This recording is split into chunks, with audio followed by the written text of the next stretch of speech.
A gente muda a página para falar sobre uma decisão do governo federal. O Ministério da Saúde anunciou na semana passada uma redução de exigência do número mínimo de médicos em UPAs. Essa decisão coloca 2 médicos, possibilita a abertura dessas UPAs, a unidade de pronto atendimento, em todo o país, com 2 médicos, um de manhã, um à noite. Muitas entidades criticaram essa medida que, segundo o governo, possibilita aumentar a capacidade do sistema, com mais pessoas podendo passarem pelos médicos. Vamos ouvir um trechinho do que disse o ministro da Saúde, Ricardo Barros. O prefeito vai escolher a opção, informar o Ministério e ao governo do Estado. A decisão dele será aprovada na Comissão Bipartite Estados e Municípios, comunicada à União, e cada um dos entes participará com o custeio proporcional daquela estrutura que estiver funcionando e, evidentemente, a fiscalização é permanente, mas também a qualquer momento o prefeito pode ampliar o atendimento se ele achar necessário. A gente está na ponta da linha com a doutora Maria Tereza Fonseca da Costa, diretora da Sociedade Brasileira de Pediatria. Doutora, obrigada por conversar conosco. Obrigada, boa tarde, é um prazer. Em que medida essa mudança aí das regras prejudica especialmente as crianças mais vulneráveis, talvez, inclusive, colocando a própria saúde mais em risco ainda no contato com outras pessoas que estão, por exemplo, esperando atendimento numa UPA dessas? Bem, essa mudança nas regras, ela visa flexibilizar a implantação dessas unidades de pronto atendimento.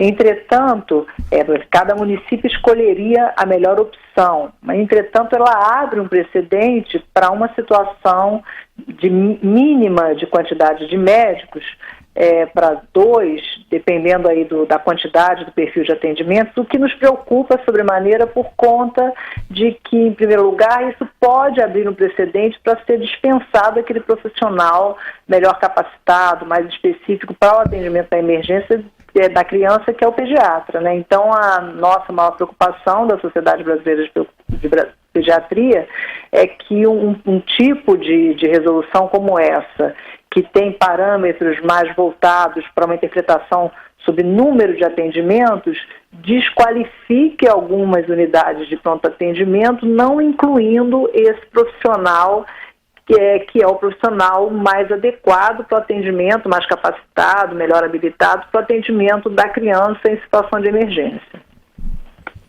E esse programa das UPAs, né, um programa federal, muitos municípios eles não fizeram adesão, aqui em São Paulo mesmo, muitos não fizeram, a própria capital não tem, justamente, né, em razão desse alto custo que é depois manter uma unidade de pronto atendimento, não é isso?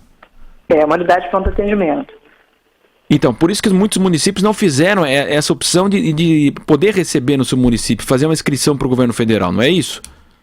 A gente lembra que a competência do atendimento das emergências é uma competência municipal, né? Então, os municípios, eles, pelo Sistema Único de Saúde, eles têm essa responsabilidade de dar conta do atendimento das emergências.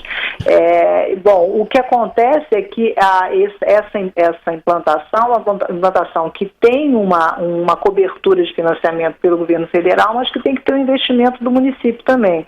Na medida em que você tem uma interpretação, uma tomada de decisão política, onde tanto o Ministério cerceia recursos, quanto o município ele quer gastar o mínimo, você pode ter uma interpretação, uma decisão que inviabiliza essa implantação por conta de considerá-la de alto custo, mas ela é muito importante para a segurança da população.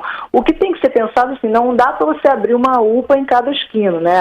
As unidades de pronto atendimento abertas, com critérios mais políticos do que técnicos, avaliando a necessidade geográfica, localização, um plano de distribuição em áreas geográficas de modo a contemplar as situações da população, isso é que vai levar a uma melhor implantação do ponto de vista de custo e benefícios. E às vezes a gente tem a construção de UPAs, a decisão sobre UPAs muito voltadas, muito baseadas em critérios políticos, da visibilidade, de inaugurar um novo equipamento para trazer algum retorno político para isso, né? Então, é um alto custo, mas é um alto custo indispensável para a população, né? Cada um de nós que tem uma necessidade, uma situação de emergência de saúde, sabe bem o que é isso. E a gente fica imaginando como é que seria isso, porque essas UPAs, elas já têm uma demanda muito grande. A gente estava falando aqui sobre a crise, que acabou muita gente hoje perdendo é uma carência emprego. enorme, né? Abril vai ter demanda mesmo, né? Vai ter muito demanda. Então a gente imagina um médico só atendendo por período, uma demanda de quantas pessoas? Tecnicamente, como que ele pode fazer um bom atendimento, um atendimento mínimo?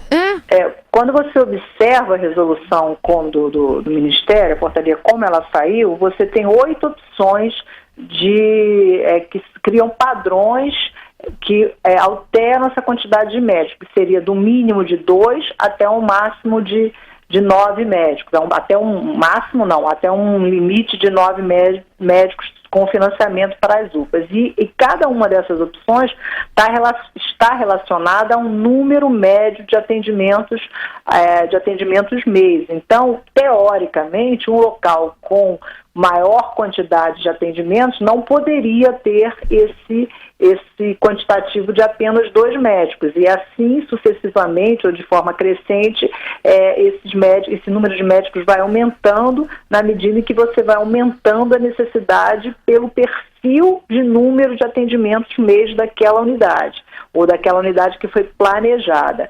Mas o que a gente sabe é que esse número mínimo, ao ser colocado reduzido de 4 para 2, como uma possibilidade de flexibilizar para os municípios, ele poderá nos trazer decisões equivocadas de manutenção de uma quantidade de médicos, não só insuficiente para essa quantidade, como vocês estão falando, mas também por uma questão de perfil, assim, que médico, então a gente vai ter somente um clínico de manhã e um clínico à noite, numa unidade de pronto atendimento.